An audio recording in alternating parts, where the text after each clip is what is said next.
नमस्कार, news point लेकर हाजिर हूं मैं राजीव। दोस्तों, प्रधानमंत्री नरेंद्र मोदी इस समय 7 दिन की विदेश यात्रा पर निकल चुके हैं।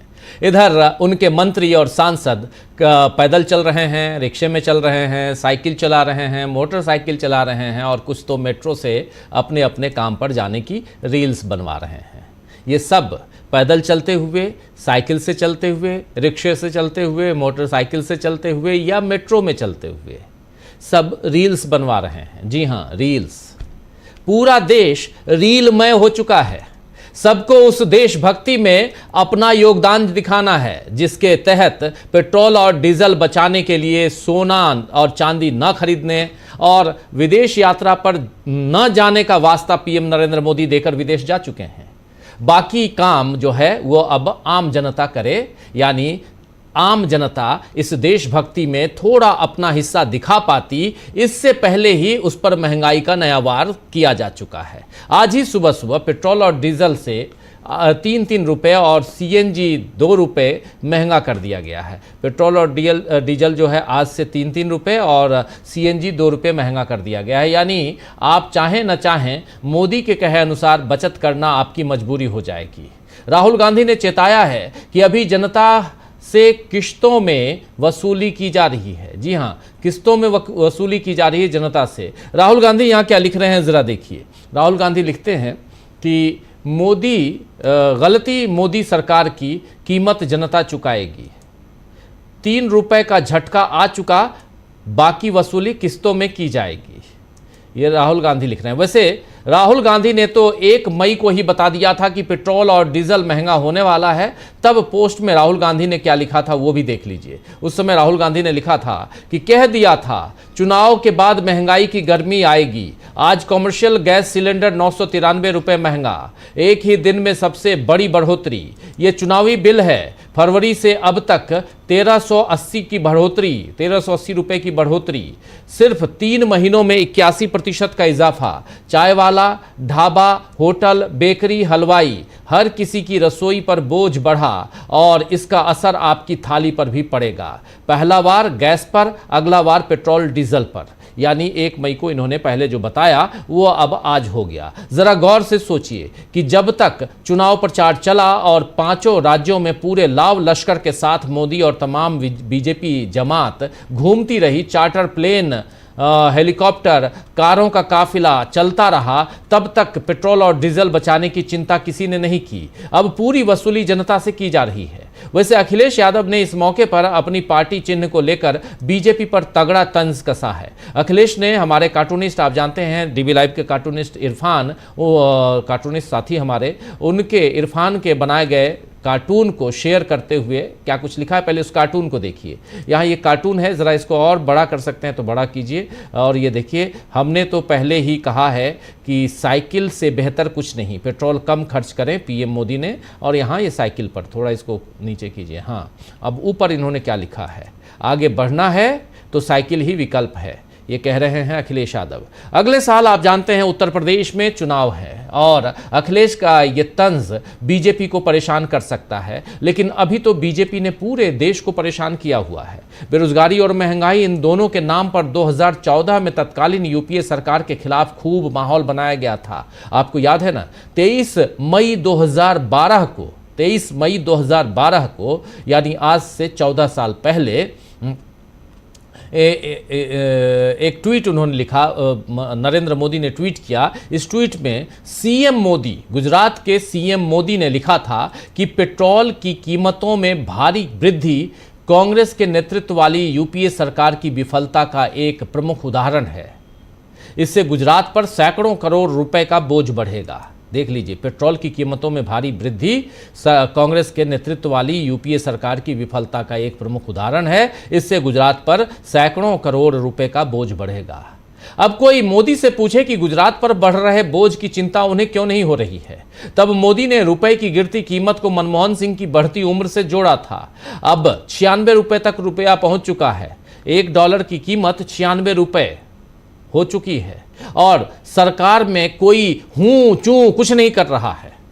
यही हाल बेरोजगारी की समस्या का है। 2014 में मोदी ने हर साल 2 करोड़ रोजगार देने की बात कही थी, जो बाद में पकौड़ा तलकर बेचने को भी रोजगार बताने में बदल गई। अब भारत में बेरोजगारी दर इसी साल अप्रैल 2026 में 5.2% हो गई है। रोजगार का कुछ अता पता नहीं है। प्रतियोगी परीक्षाओं में होने वाले या उनके सही रिजल्ट आने का कोई ठिकाना नहीं है। बेरोजगार युवा अपने घर, समाज, हर जगह अपमानित महसूस कर रहा है। और अब देश के मुख्य न्यायाधीश ने एक मामले में याचिकाकर्ता को कड़ी फटकार लगाते हुए कुछ बेरोजगार युवाओं की तुलना कॉकरोच से कर दी है। सीजेआई सूर्यकांत ने कहा है कि समाज में पहले से ही ऐसे परजीवी, जी हां, समाज में पहले से ही ऐसे परजीवी मौजूद हैं जो व्यवस्था पर हमला करते हैं और आप उनके साथ हाथ मिलाना चाहते हैं। कॉकरोच जैसे युवा हैं जिन्हें कोई रोजगार नहीं मिलता और पेशे में उनकी कोई जगह नहीं है। उनमें से कुछ मीडिया में आते हैं, कुछ सोशल मीडिया में, कुछ आरटीआई कार्यकर्ता बन जाते हैं, कुछ अन्य कार्यकर्ता बन जाते हैं और वो हर किसी पर हमला करना शुरू कर देते हैं और आप लोग अपमानना याचिकाएं दायर करते हैं। दरअसल दिल्ली हाई कोर्ट में सीनियर एडवोकेट बनाने के सुप्रीम कोर्ट के नियमों को लागू करने में देरी की शिकायत लेकर एक अवमानना याचिका सुप्रीम कोर्ट में दाखिल की गई, जिस पर सुनवाई के दौरान देश के मुख्य न्यायाधीश सूर्यकांत नाराज हो गए। लाइव लॉ के मुताबिक सीजेआई सूर्यकांत ने काला कोट पहनने वाले फर्जी लोगों पर सवाल उठाए और साथ ही कहा कि ऐसे लोगों के खिलाफ सीबीआई को कार्रवाई करनी चाहिए। इसी दौरान उन्होंने युवा बेरोजगारों वाली टिप्पणी की। सीजेआई ने कहा है कि काले कोट पहने ऐसे हजारों फर्जी लोग घूम रहे हैं जिनकी डिग्रियों पर गंभीर संदेह है। सीबीआई को इस मामले में कुछ करने की जरूरत है। यानी साफ साफ अब जो काले कोट पहन के वकील जो घूमते हैं उनकी जांच सीबीआई के तहत सीबीआई के जरिए होनी चाहिए। माननीय अदालत और माननीय मुख्य न्यायाधीश बेशक फर्जी काम करने वालों या बेवजह विवाद खड़े करने वालों या संदिग्ध डिग्री वालों पर जांच करवाएं, कार्रवाई करें, लेकिन जब बेरोजगार युवाओं को उनके ही देश में कॉकरोच की तरह बताया जाए तो फिर इसमें किसका दोष कहा जाए। जिस तरह पेपर लीक होकर परीक्षाएं होती हैं, परीक्षा हो जाए तो डिग्री के लिए नौजवान रोजगार के लिए, डिग्री लिए हुए नौजवान जो हैं वो रोजगार के लिए भटकते हैं। महंगाई और बेरोजगारी की दोहरी मार जनता पर पड़ती है। उसमें क्या सरकार की कहीं कोई जिम्मेदारी नहीं होनी चाहिए? अगर बेरोजगार युवा कॉकरोच हैं तो वो गंदगी जिसने फैलाई, जिसमें ये कॉकरोच पनप रहे हैं, ये कौन है? आज इस सवाल पर गहन मंथन की जरूरत है। आइए आज चर्चा करेंगे कि क्या महंगाई और बेरोजगारी का दोमुहा सांप आम जनता को डसने बैठा हुआ है? कौन है इस समय देश में जो इस सांप के जहर से देश को बचा सकता है? एक बड़ा सवाल यहां पे। लेकिन मुख्य न्यायाधीश साहब ने परजीवी और कॉकरोच 2 शब्दों का इस्तेमाल किया है। उसके क्या मायने हैं? बेरोजगार क्या कॉकरोच हैं? बेरोजगारी आखिर किसके कारण हो रही है? क्या बेरोजगारी राहुल गांधी के कारण हो रही है? बेरोजगारी फैलाने वाले क्या विपक्ष के नेता हैं? बेरोजगारी क्या ये बेरोजगार फैला रहे हैं? बेरोजगार और जो पैरासाइट कह रहे हैं, क्या ये परजीवी, क्या ये और कह रहे हैं इसमें से कुछ मीडिया में चले जाते हैं कुछ लोग, क्या मीडिया के लोग कॉकरोच हैं या पैरासाइट हैं? क्या सोशल मीडिया पर जो रील बना रहे हैं लोग, जिनको रील बनाने के लिए नरेंद्र मोदी ही कह रहे थे, आज पूरा का पूरा मंत्रिमंडल, नरेंद्र मोदी का पूरा कुनबा, नरेंद्र मोदी के कार्यकर्ता, उनके चाहने वाले, उनके अंधभक्त सब जो रील बना रहे हैं, क्या वो परजीवी हैं? अगर सीजेआई साहब, माननीय मुख्य न्यायाधीश साहब ये कह रहे हैं तो चलिए मान लिया, देश के सीजेआई हैं, चीफ जस्टिस ऑफ इंडिया हैं। जो आरटीआई कार्यकर्ता हैं, क्या वो परजीवी हैं? जो सोशल एक्टिविस्ट हैं, क्या वो परजीवी हैं? आखिर कहना क्या चाह रहे थे यहां? लेकिन इन सब के बीच नरेंद्र मोदी ने कैसे अपनी स्वीकार ली है हार, जी हां, और देश की हालत बेहद कैसे है खराब, इन सब पे चर्चा करते हैं।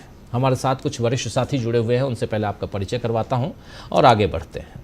देखिए 3 वरिष्ठ साथी हमारे साथ जुड़े हुए हैं। प्रशांत जी भी शुरुआत में दिखाई दे रहे थे, अभी नहीं दिखाई दे रहे हैं। आ गए प्रशांत जी भी।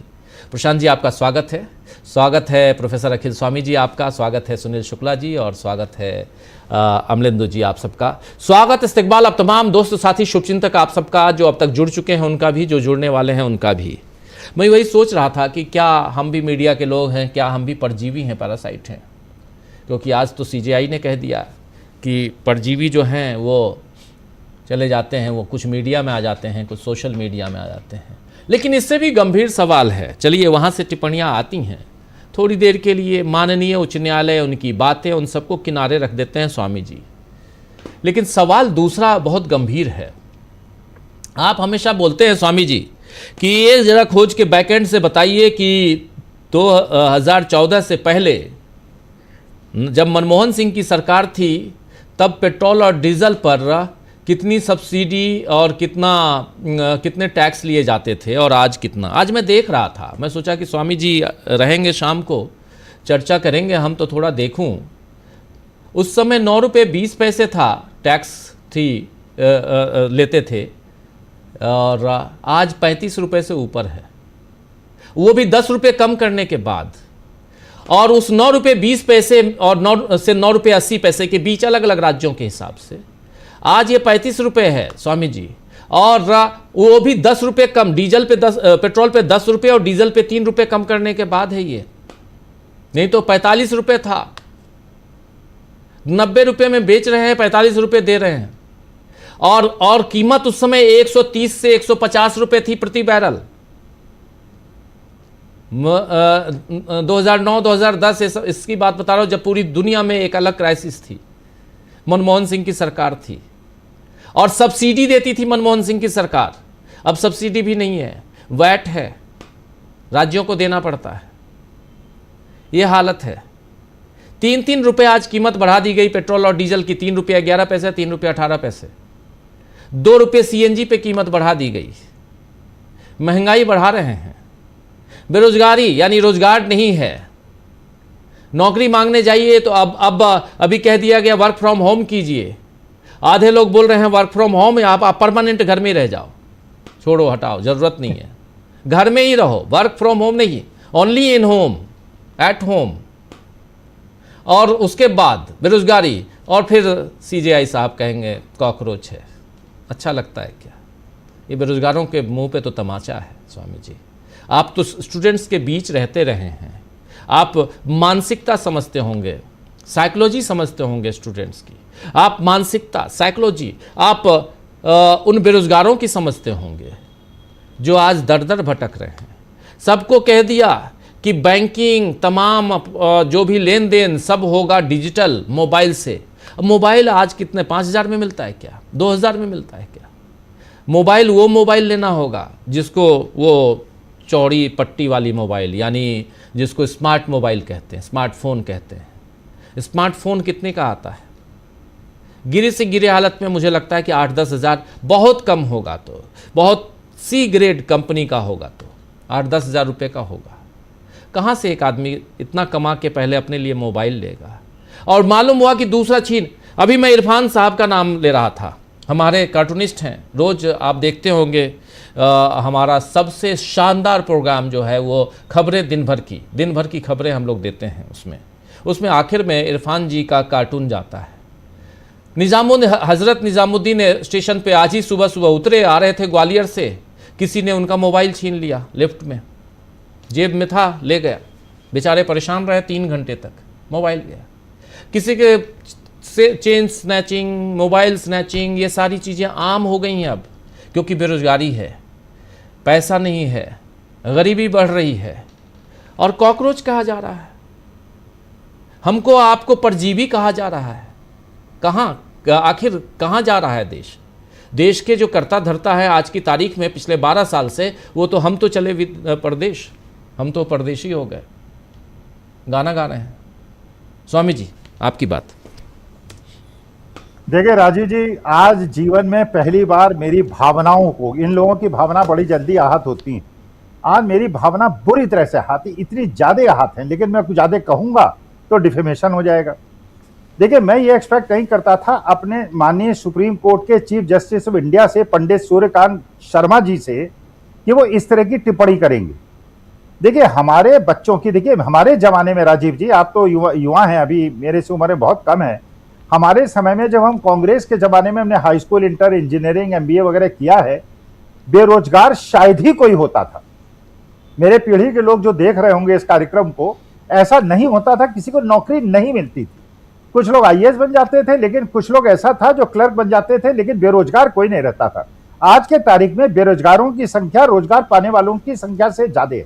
ये कांग्रेस का जमाना था और आज ये जमाना है जिसमें करोड़ों लोग बेरोजगार हैं। आईआईटी, आईएम के बच्चे भी बेरोजगार हैं, और उनको कॉकरोच कहना, जैसे आपने कहा कि माननीय मोदी जी ने कहा था कि रील बनाइए, अब मोदी जी कह रहे हैं रील बनाइए और ये कह रहे हैं वो कॉकरोच हैं। चलिए, हमें कॉकरोच आपने कह लिया, कोई अंतर नहीं पड़ता। लेकिन हमारी युवा पीढ़ी को, इस देश के नई भविष्य की हमारी नींव को, हमारे बच्चों को, जो बेचारे अभी टीन एज में हैं, उनका इस प्रकार से अपमान करना, अगर उनके माता पिता अपना पेट काट के अपने बच्चों को पढ़ाते हैं, इंजीनियरिंग कराते हैं, अच्छा सारे आपने सरकारी इंस्टीट्यूशंस को वो कर दिया, करीब करीब खत्म कर दिया, प्राइवेट इंस्टीट्यूशन खड़े कर दिए, लाखों रुपए की फीस लेते हैं, पूरा नाटक होता है, बच्चों का शोषण होता है, बच्चों को एक्सप्लॉइट किया जाता है, कोई प्लेसमेंट नहीं होता है, सब केवल नाटक गलगोटिया यूनिवर्सिटी वगैरह में होता है, खुलेआम कहता हूं। और उसके बाद जब उन बच्चों को नौकरी नहीं मिलती तो दोष बच्चों को देते हैं, उन इंस्टीट्यूशन को, और उनके जो मालिक हैं उन पे आप कोई दंड नहीं देते, उनसे कहते हैं कि फीस बढ़ाओ और जितना ज्यादा बच्चों का शोषण कर सकते हो करो। देखिए, इस मामले में जस्टिस सूर्यकांत शर्मा साहब ने, मेरी बात का बुरा न माने, मेरे बिल्कुल एक प्रकार से भावनाओं का बहुत ज्यादा अपमान किया है और ठेस पहुंचाई है। दूसरी बात जो आपने कही, जो बिल्कुल आपने आंकड़े प्रस्तुत किए, मैं कई दिन से आपसे निवेदन कर रहा था, अगर ये 35 रुपए का जो टैक्स है जो बढ़ाया गया, ये खत्म कर दिया जाए, तो क्या पेट्रोल डीजल पे दाम बढ़ाने की आवश्यकता है? इसका मतलब यह है कि आप टैक्स लेके सरकार का भी जेब भरना चाहते हैं और अपनी ऑयल कंपनीज का भी फायदा कराना चाहते हैं, उनका नुकसान नहीं होने देना चाहते। जिन्होंने, जब तेल के दाम $30 पर बैरल थे, अपने यहां 70-80 हजार, 1 लाख करोड़ पर ईयर का प्रॉफिट कमाया था, और सरकार ने भी 50 लाख करोड़ पिछले 11-12 साल में कमा के अपने जेब में भर लिए।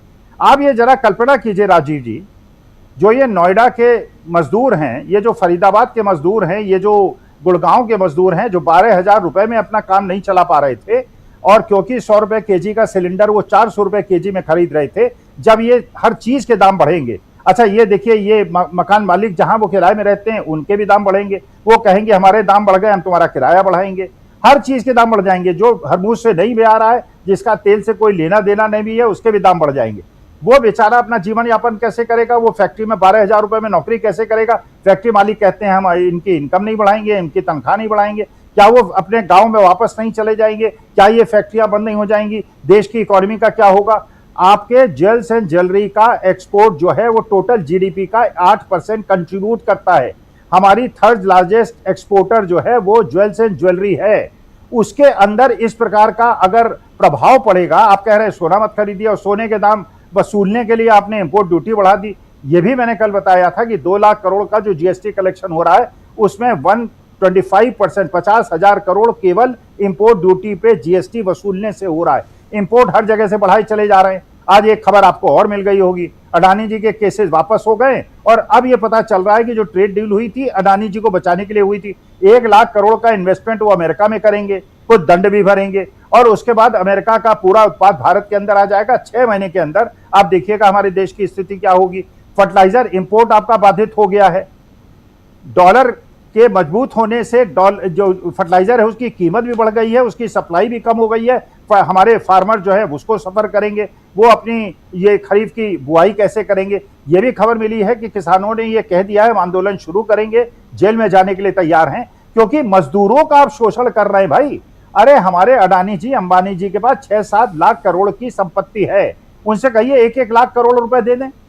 क्या देश की जो ये, उनको तो आप 1,000 करोड़ नहीं लेंगे, उनकी तो इनकम बढ़ा देंगे। आप पूंजीपतियों के लिए कॉर्पोरेट टैक्स कम कर देंगे, उनको विदेश जाके बस के पैसा हमारे देश का ले जाने देंगे, और उसका सारा का सारा बोझ उन जनता पे डाल देंगे जो बेचारा 12,000-14,000, 15,000 रुपए कमा रहा है। उसकी तनख्वाह बढ़ाएंगे नहीं, उसके इनपुट कॉस्ट बढ़ा देंगे, किसानों की इनपुट कॉस्ट ज्यादा बढ़ा देंगे, उनकी आउटपुट कॉस्ट कम करेंगे, एमएसपी उनको देंगे नहीं। अगर हमारे देश के बच्चों को रोजगार नहीं मिलता क्योंकि सरकार निकम्मी है, तो उसके बाद उनको कॉकरोच कहेंगे। देखिए, ये तो मेरे ख्याल से ऐसे शब्द मेरे ख्याल से कोई भी अध्यापक सहन नहीं करेगा। देखिए, वो माननीय पंडित सूर्यकांत शर्मा साहब चीफ जस्टिस ऑफ इंडिया है, उनका सम्मान हमको करना चाहिए, करना पड़ेगा, डर के करना पड़ेगा, वरना कोर्ट में सम्मान कर लेंगे। उनका सम्मान रखते हुए मैं उनसे निवेदन करूंगा, कृपा करके हमारे देश के युवाओं का अपमान मत करें। आपके घर में भी बच्चे होंगे, आपके घर में भी रिश्तेदार होंगे जिन बच्चों को नौकरी नहीं मिलती है। इसका कारण ये नहीं है कि वो निकम्मे हैं, कारण यह है कि हमारे यहाँ पेपर लीक हो जाते हैं और 25 लाख रुपए में पेपर खरीदने वालों को नौकरियां मिल जाती हैं, और जो गरीब घर का बच्चा है वो सक्षम होने के बावजूद नौकरी नहीं पाता है। और इसमें किसकी कमी है कि आज आईटी और आईएम के 30% बच्चों को नौकरी नहीं मिल रही, 60% आईटी के बच्चों को नौकरी नहीं मिल रही। आज तक कभी सुना था आपने आईटी आईएम के बच्चों को नौकरी ना मिले? वो क्या निकम्मे हैं? क्या वो कॉकरोच हैं? इसका मतलब यह है कि जो पत्रकार, जिनको फोर्थ पिलर ऑफ डेमोक्रेसी कहा जाता था, हम लोग कॉकरोच है। अरे आइए, परीक्षण करा लीजिए, किसी अच्छे मेडिकल बोर्ड में हमको बिठवा दीजिए। हम कॉकरोच नहीं है भैया, हम भारत की संतान हैं और इस देश के लिए हमने अपना पसीना बहाया है, जैसे आपने बहाया है। आप ठीक है, बड़े हैं, महान हैं, बहुत ज्यादा पढ़े लिखे हैं, हम अनपढ़ हैं, हम गरीब हैं, हम अक्षम हैं, लेकिन इसके बावजूद मैं आपसे निवेदन करता हूं, हम कॉकरोच नहीं हैं। जी जी जी जी, बिल्कुल बिल्कुल। प्रशांत जी, ये स्ट्रक्चर जो है पेट्रोल और डीजल का, ये बहुत मज़ेदार है। ये टैक्स का मतलब अभी लगभग, मैं अभी दोबारा चेक कर रहा था, लगभग डबल का अंतर है प्रशांत जी। महंगाई बढ़ेगी कैसे नहीं। और उस समय 130 से 140 डॉलर प्रति बैरल कीमत चली गई थी। और उस वक्त पेट्रोल डीजल की कीमत जो हाइक जो इन्होंने बोला है वो बढ़ा के 71 रुपये हुई थी कीमत। 60, 65, 68, 68 बहुत दिनों तक चलता रहा, 71 रुपये तक मैक्सिमम। और उस पर नरेंद्र मोदी ने तगड़ा प्रहार किया था 2012 में। और अभी मैंने रख दिया आप लोगों के सामने 23 अप्रैल 2012 का उनका ट्वीट। और उस समय 20 से 25 रुपये टैक्स वसूला जाता था, जबकि सब्सिडी दी जाती थी सरकार की तरफ से। अभी सब्सिडी नहीं है और अभी ये 40 रुपये, 35 भी नहीं, 40 रुपये लगभग है।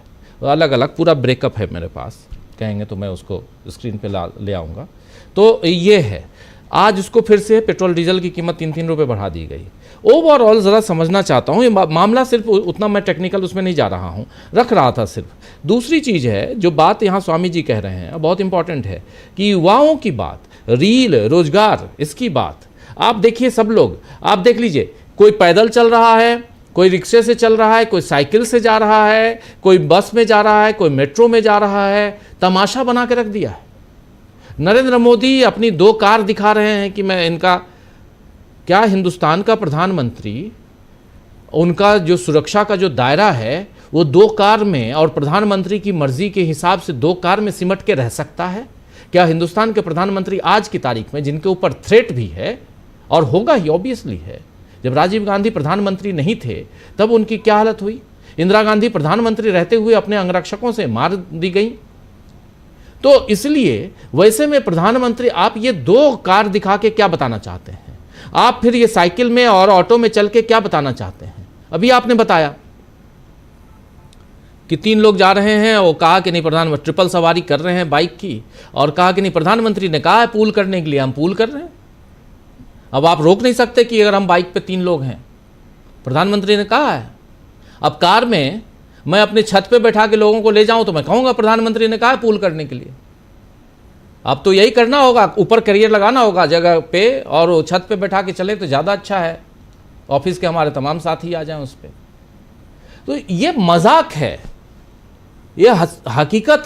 और वैसे भी इस समय थोड़ा ये इसको और गहराई से समझने की ज़रूरत है। इस समय जब देश इस आफत में है, तो क्या अभी आपको 7 दिनों की यात्रा पे जाना ज़रूरी था? 7 दिनों की यात्रा, 1-2 दिन नहीं, 7 दिनों की यात्रा। आपकी टिप्पणी जी। और कोई ऐसा मल्टीलैटरल इवेंट नहीं है जहां उनकी मौजूदगी बहुत ज़रूरी है। जहां मौजूदगी ज़रूरी थी, जब सीज फायर की बात हो रही थी पाकिस्तान के साथ, तब वो नहीं गए, तब उन्होंने सारी कुछ स्किप किया। एनीवे, देखिए, सबसे ज़्यादा दीवाना मोदी जी का जो है वो मिडिल क्लास है, अर्बन मिडिल क्लास। और सबसे ज़्यादा जो कुठाराघात है मोदी सरकार का, बिजली जो है वो मिडिल क्लास पे ही गिरती है। अब पेट्रोल डीजल में भी यही है हिस्सा। अभी मैं आपको बता देता हूँ, आपने हालांकि बताया लेकिन मैं बहुत साफ साफ बताता हूँ। 1 लीटर पेट्रोल जब आप खरीदते हैं उसमें सेंट्रल टैक्सेस, जिसमें कि special additional excise duty, basic excise duty, road and infrastructure tax और एग्री इंफ्रास्ट्रक्चर सेस, ये 2 सेस है, 2 टैक्स है, बिल्कुल मिला के 19 रुपए 90 पैसे आप 1 लीटर में केंद्र सरकार ले रही है, जिसका एक बड़ा हिस्सा राज्यों को नहीं मिल रहा है क्योंकि वो सेस हैं। उसके बाद स्टेट अपने टैक्स लेती है 15 से 16 रुपए। दिल्ली में वो 19 रुपए है, 19 रुपए 40 पैसे। उसके बाद डीजल का कमीशन है 3.5 रुपए या 3 रुपए 80 पैसे। कुल मिला के 38 रुपए से ऊपर, 38 रुपए 40 पैसे से ऊपर केवल और केवल टैक्स है 1 लीटर पेट्रोल में।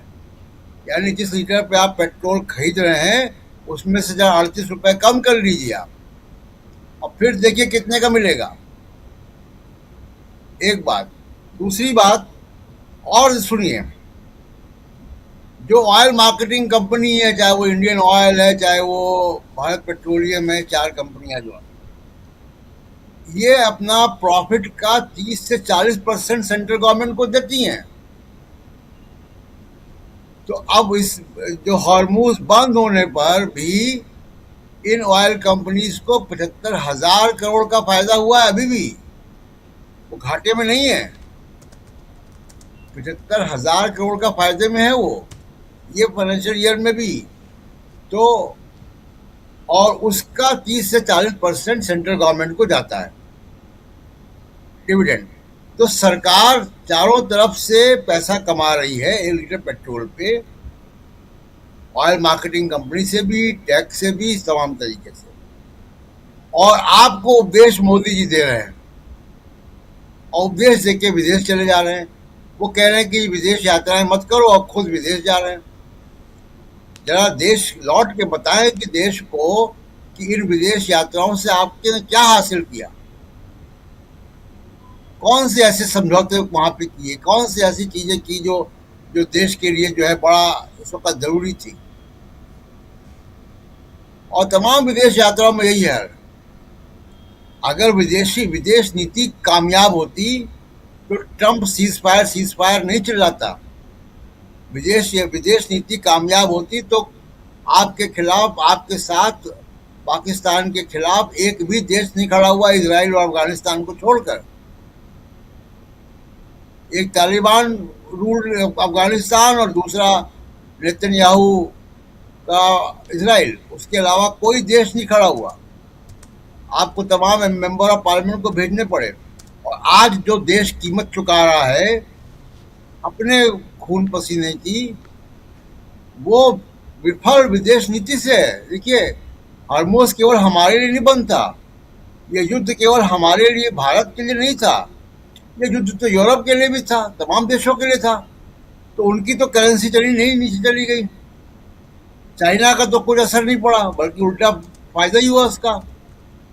तमाम और देशों का नुकसान नहीं हुआ, पाकिस्तान का नुकसान नहीं हुआ।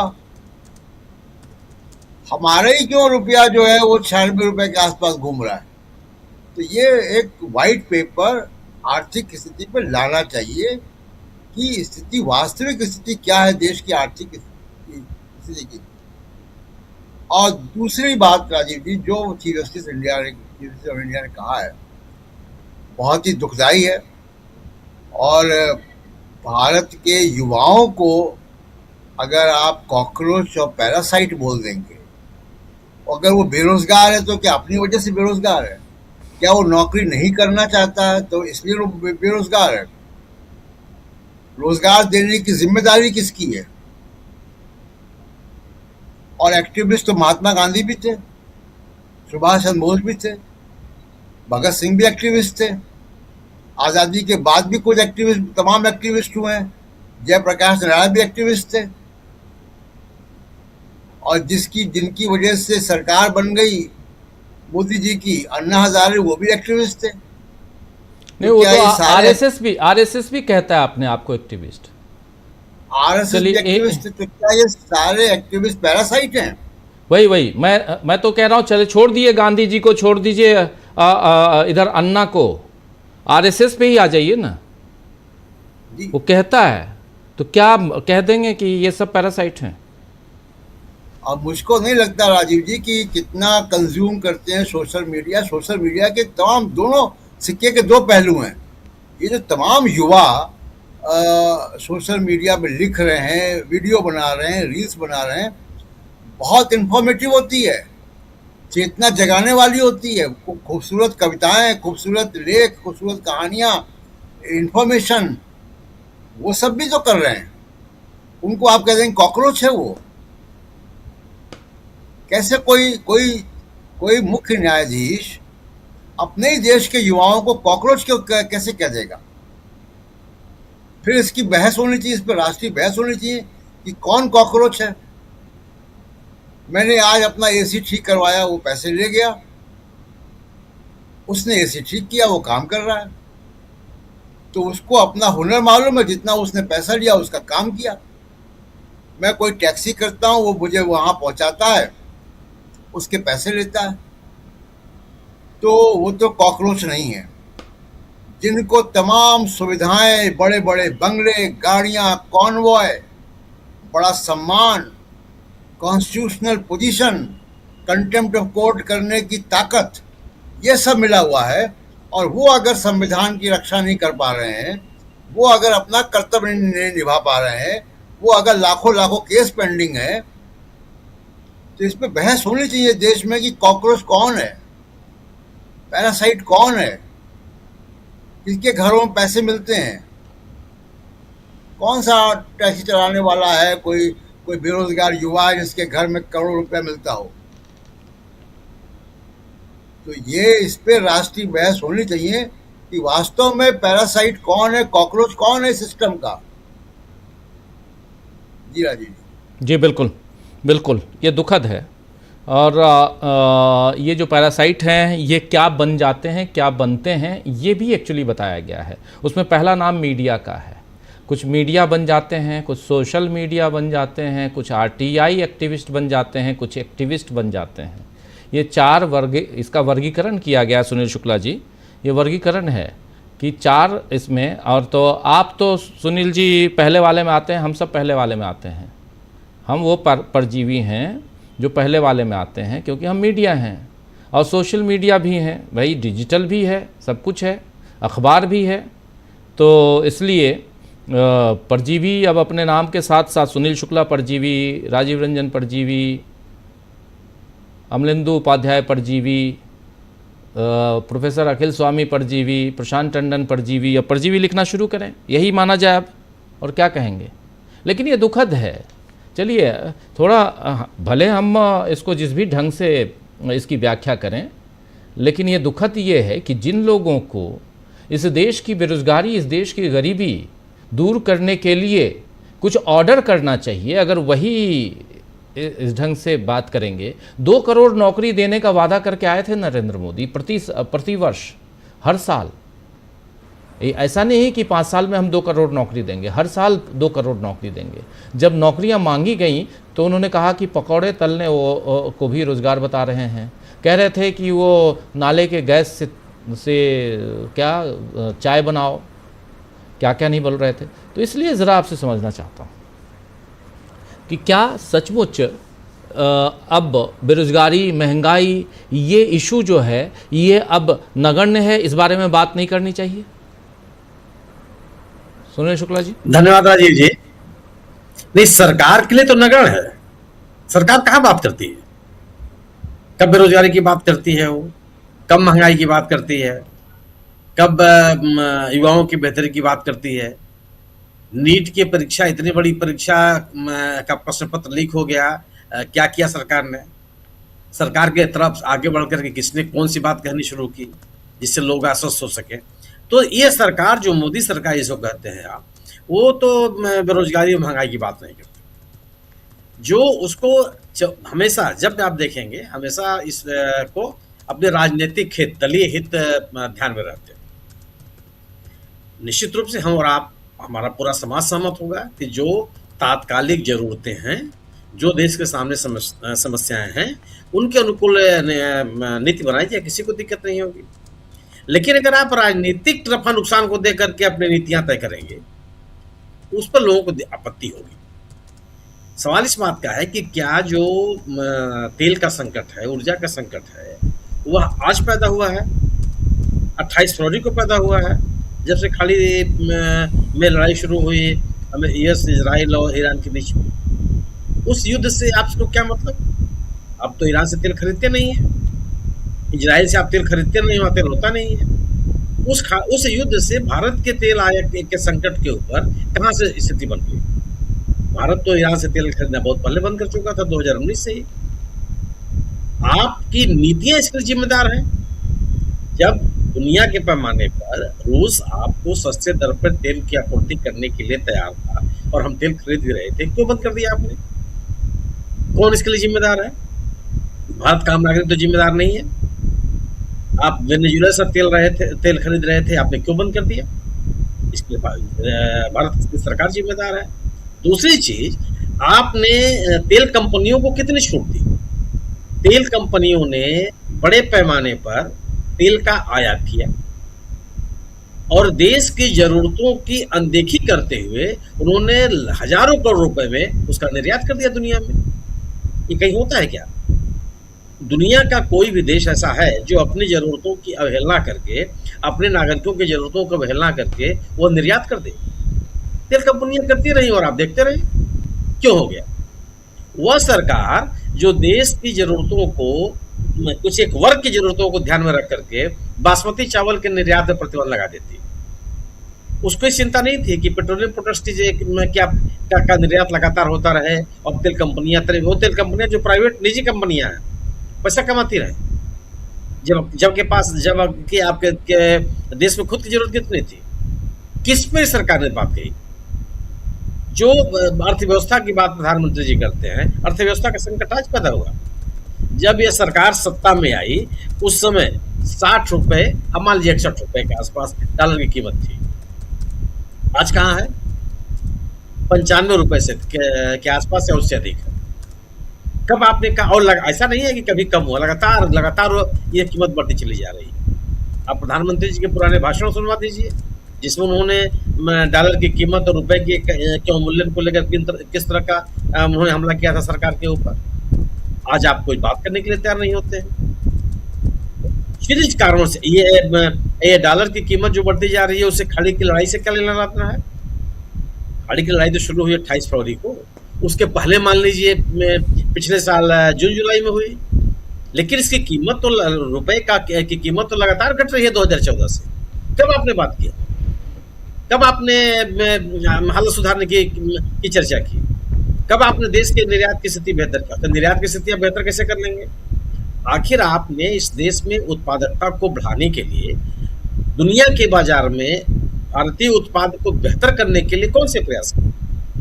किस जगह पे नए बाजार खोलने की या नए बाजार में प्रवेश करने की आपने कोशिश की? कौन सी ऐसी चीज आपने बनाई जिससे दुनिया के पैमाने पर उसकी मांग हो? कुछ भी नहीं किया, क्योंकि अर्थव्यवस्था आपकी निगाह में ही नहीं है।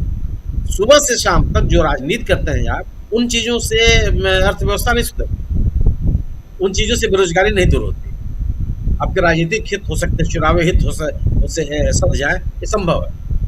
पेट्रोल की कीमत क्या थी 2014 में? जब सरकार सत्ता में आई तो पेट्रोल की कीमत क्या थी? 72 रुपए के आसपास। आज क्या कीमत हो गई? इन्होंने क्या कर दिया? 3 रुपए बढ़ा करके। और क्यों बढ़ा दिया आपने? अगर आप ये कहते हैं कि जो तेल कंपनियों का घाटा हो रहा है, जब अंतर्राष्ट्रीय बाजार में तेल की कीमत कम थी, तो क्या इन कंपनियों ने तेल कम कीमत पर नागरिकों को उपलब्ध कराया? सरकार ने कोई इसमें हस्तक्षेप किया? उसमें तो आपने नहीं किया। यही तेल कंपनियां सस्ते कीमत पर लेकर के उसका शोधन करके विदेश में बेच रही थी, पैसा कमा रही थी। आम नागरिकों को उसका कोई लाभ नहीं मिल रहा था, सरकार एकदम मगन थी। और आज पेट्रोलियम मंत्री, प्रधानमंत्री, पूरी सरकार ये कह रही है कि साहब 1000 करोड़ रुपए पर दिन का नुकसान हो रहा है। प्रश्न इस बात हो सकता कि हो रहा हो, आप उसकी भरपाई अपने टैक्सेस से कीजिए। तेल की कीमत केंद्र सरकार का एक्साइज टैक्सेस पे इसमें कितना लगता है, क्यों नहीं राह देती है सरकार? कल तक तो आप कह रहे थे कि आप दूसरी अर्थव्यवस्था, तीसरी अर्थव्यवस्था होने जा रहे हैं, वो कहाँ चला गया? वो दावे कहाँ चले गए? वो कोशिशें कहाँ चली गई? राज्य सरकार जो वैट लेती है, आखिर जब हिमाचल प्रदेश का चुनाव आप हार गए उस समय आपने इसका ध्यान दिया कि आपने तुरंत तेल की कीमत कम कर दी? नहीं तो यही सरकार कर रही थी कि प्रतिदिन पेट्रोल और डीजल की कीमत तय होगी, प्रतिदिन के हिसाब से, और कई महीनों तक इन्होंने उस व्यवस्था को लागू रखा। जब आप, और ये किया जा रहा था फाइनेंशियल डिसिप्लिन के नाम पर कि नहीं ये एक बार तय नहीं होगा, रोज तय की जाएगी। जहां आपने एक चुनाव हारे, हिमाचल प्रदेश का चुनाव बीजेपी हारी, और उसी दिन जिस दिन रिजल्ट आया इसकी कीमत तय हो गई, और अभी तक जो 95 रुपए से 105 रुपए तक कीमत है पूरे देश भर में पेट्रोल की, वो बरकरार रही। पश्चिम बंगाल का चुनाव आप जीते, और अभी हाल के दिनों में कोई चुनाव नहीं। हालांकि मेरा मानना था कि उत्तर प्रदेश के चुनाव में उसको निगाह में रख करके अभी वृद्धि नहीं करेंगे, इसीलिए 130 रुपए इन्होंने। नहीं तो आंकड़े आ रहे हैं कि जो घाटा हो रहा है उस घाटे को पूरा करने के लिए 20 रुपए की वृद्धि होनी है, लाभ कमाने के लिए 17% या 20% की वृद्धि होनी है, ये बात की जा रही है। तो चुनावी लाभान को देकर के तो आप निर्णय लेते हैं, आपने नीतियों को ठीक कीजिए। आप अगर आप तेल की कीमत, डीजल और पेट्रोल की कीमत बढ़ाने से सोचिए कितना नुकसान, सीधा असर, मतलब आपके रसोई पर इसका असर पड़ना ही पड़ रहा है। जो एक बड़ा समूह है जिसको लेकर के सरकारें अपने आप को चिंतित दिखाती हैं, और कम से कम कर्नाटक की सरकार ने तो पहली बार उनको बीमा करा दिया, वो गिग वर्कर्स। उनका पूरा का पूरा काम ही नौकरी पेट्रोल डीजल पर आधारित। अगर उनकी गाड़ी में मोटरसाइकिल में पेट्रोल डीजल नहीं पड़ेगा तो काम कैसे करेंगे? वो उनकी स्थिति क्या हो जाएगी? और उनको डीजल पेट्रोल की कीमतें, मतलब बढ़ी हुई कीमतों को पैसा नहीं मिलता, क्या असर पड़ेगा? क्यों ये ट्रांसपोर्ट में छोटे ट्रांसपोर्टर है जो टैक्सी चलाते हैं, ऑटो चलाते हैं, हालांकि उसमें ढेर सारे सीएनजी और पीएनजी में अपने आप को ट्रांसफर किए हैं, उनकी आपने 2 रुपये उसकी कीमत बढ़ा दे सीएनजी की, जिसका उपयोग आप लगातार बढ़ाने के लिए कर रहे थे। और अगर ये पेट्रोलियम पदार्थों की का संकट था तो देश के पैमाने पर इलेक्ट्रॉनिक व्हीकल्स को प्रमोट करने के लिए आपने क्या किया? पिछले 10 वर्षों में कितनी आपने उसकी उत्पादकता सुनिश्चित की, जिससे कि लोगों को सस्ते दरों पर आसानी से और उसको आप बढ़ावा दे सकें। आपने सार्वजनिक यातायात को गैस पर आधारित या बिजली पर आधारित करने की कौन सी कोशिश की? प्रश्न इस बात का है कि अगर आपकी कोई नीतियां नहीं है तो क्यों उसकी कीमत आम आदमी से आप वसूल करेंगे, क्योंकि आपके ऊपर उसका कोई असर नहीं पड़ता। सरकार के जो इंतजामिया में लोग शामिल हैं उनकी जेब पर कोई असर नहीं पड़ता, क्यों? उनके खर्चे सार्वजनिक संपत्ति से पूरे कर लिए जाते हैं। बड़ा सवाल ये है, अगर सरकार अपनी नीतियों को ध्यान नहीं देगी और उसकी कीमत वसूल जो विपक्ष के नेता कर रहे हैं, क्या असफलता तो सरकार की है, स्वाभाविक सी बात है। तेल किस कीमत पर मिलेगी और उसकी आपूर्ति आम नागरिकों को कैसे होगी, ये तो सरकार की नीतियां तय करती है, इसे तो कोई इनकार नहीं कर सकता। एक लोग बयान दे रहे हैं, अभी भारतीय जनता पार्टी के, उसमें हमारे उत्तर प्रदेश के मुख्यमंत्री जी का एक मैंने बयान पढ़ा, वो कह रहे हैं कि अमेरिका में तो 4 गुना कीमत बढ़ गई है पेट्रोल की। तो भाई अमेरिकी नागरिकों की क्रय शक्ति कितनी बढ़ गई है, सम्मानित मुख्यमंत्री जी भी बता दीजिए आप। उनमें उनकी आर्थिक व्यवस्था कितनी बेहतर हो गई है? 4 गुना कीमत अगर उनकी बढ़ी है तो उसमें उनको लेकर के वहाँ के सरकार भी वो क्या प्रयास कर रही है? जब ये दुनिया के पैमाने पर तेल का संकट और गैस का संकट पैदा हुआ तो लगभग सभी सरकार, जितने हम लोग याद कर लें, बड़े देशों में इटली, ब्रिटेन, फ्रांस, इन्होंने अपनी प्रतिक्रिया दी, वहाँ की सरकारों ने अपने नागरिकों से आग्रह किया, और हमारे पड़ोस में फिलीपींस, पाकिस्तान, बांग्लादेश, नेपाल, इन राज्य देशों के भी प्रमुखों ने अपने नागरिकों से अपील की। आपको कब याद आया? जब तक चुनाव चलता रहा तब तक तो आपको याद नहीं आया, क्योंकि चुनाव में आपको बड़े पैमाने पर इसका रोड शो करना था, शो ऑफ करना था। उस समय आपको देश के सामने उपस्थित संकट की याद नहीं आई। अचानक जब चुनाव की प्रक्रिया खत्म हो गई तो आपको याद आने लगी। तो यह जो राजनीति से प्रेरित लिए जाने वाले निर्णय है वह फाइनेंशियल डिसिप्लिन या किसी समस्या का एक प्रभावी समाधान करने की कोशिश नहीं है, यह पार पैठी और जनता पर बोझ डालने की कोशिश है। सरकार की नीतियों की जो विफलताएं हैं वो सरकार को स्वीकार करनी पड़ेगी और जनता को राहत देना पड़ेगा। जहां तक परजीवी होने की बात है, स्वाभाविक सी बात है, बेरोजगार व्यक्ति परजीवी है, वो सरकार के ऊपर निर्भर है, सरकार उसको रोजगार देगी। सरकार के ऊपर निर्भर इसलिए है कि सरकार सबसे बड़ी एम्प्लॉयर है, सरकार इस जिम्मेदारी से क्यों बच सकती है। बेरोजगारी का मुद्दा बड़े पैमाने पर भारतीय जनता पार्टी ने उठाया था 2014 के अपने चुनाव अभियान में, लोगों को आश्वासन दिए थे। अभी पश्चिम बंगाल में जब जहाँ चुनाव प्रचार चल रहा था, उन्होंने वहाँ के युवाओं को कितने बड़े बड़े आश्वासन दिए हैं कि हम बेरोजगारी के बारे में उनके प्रयास क्या होंगे और पूर्ववर्ती सरकारों पर किस तरह के उन्होंने आरोप लगाए हैं। तो बेरोजगारी को लेकर के तो निश्चित रूप से युवा और बेरोजगार व्यक्ति सरकार के ऊपर जीवी है। कीमतें बढ़ती रहेंगी उसके लिए आम आदमी सरकार के ऊपर जीवी है। परजीवी होना कोई अपराध थोड़े है। किस बात के लिए आप परजीवी? सवाल इस बात का है। सरकार किसके ऊपर परजीवी, ये बड़ा सवाल है। आप अपनी नीतियों के निर्धारण के लिए किसके ऊपर निर्भर है, ये बड़ा सवाल है। इस पर बात करनी चाहिए लोगों को। लेकिन वो मुख्य न्यायाधीश ने जो बात कही है वो कहते हैं उसका टेस्ट बहुत अच्छा नहीं है। उस पद पे बैठे हुए व्यक्ति से यह उम्मीद नहीं की जाती। ऐसे व्यक्तियों से उम्मीद की जाती है कि वो लोगों को ढांढस देंगे, उनकी बातों से लोगों को ताकत मिलेगी। अगर उनके सामने कोई असमंजस की स्थिति है तो उसका समाधान करने का प्रयास करेंगे। इस तरह के अगर व्यंग्य भी हैं तो निश्चित रूप से लोगों के मन में पीड़ा पहुंचेगी कि जिनसे हम समाधान की उम्मीद करते हैं उस समाधान के बजाय हमें गहरी पीड़ा में डाल रहा है। जी जी, बिल्कुल बिल्कुल। अमलेंदु जी क्या कहेंगे इस पे आप, खासकर अब